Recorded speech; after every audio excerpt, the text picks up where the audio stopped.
Welcome to Simple Math. Sa video na ito, isosolve natin ang fraction problem na ito. Ang question na ito ay kasama sa set of questions ng Hong Kong International Math Olympiad for Grade 4 pupils. I-pause ang video na ito kung gusto mo itong subukan. Kapag ready ka na, watch this video till the end para malaman mo how to solve this kind of fraction problem.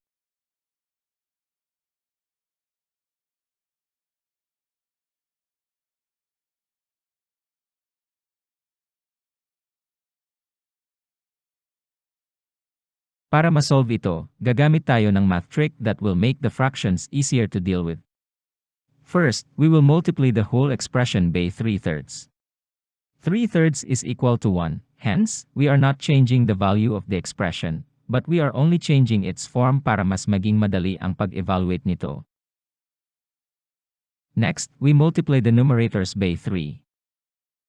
This will make 3/3 into 1/3 since we multiplied the numerator 3. Ang rason kung bakit 3/3 ang ating ginamit is this. Observe the difference of the factors in the denominators. Cite for example, the difference of the first factors is 3. We can also observe that the difference of the other factors is 3.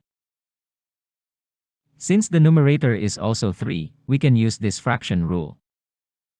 The fraction b minus a over a times b is equal to 1 over a minus 1 over b. With this, we can rewrite the fraction 3 over 3 times 6 as 1/3 minus 1/6.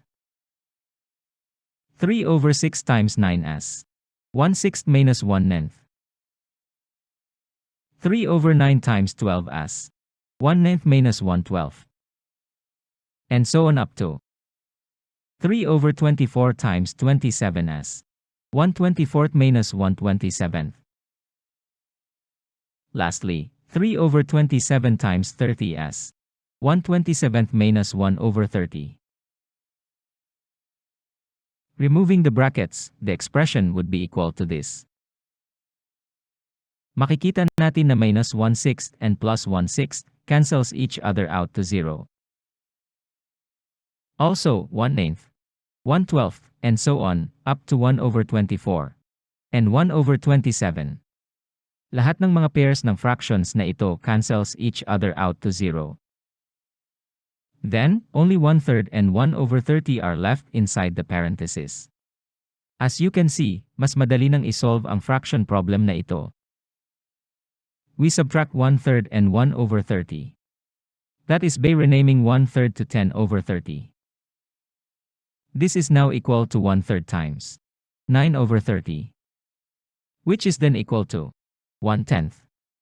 And this is the answer to this fraction problem. Maraming salamat sa iyong panonood. Subscribe for more videos like this.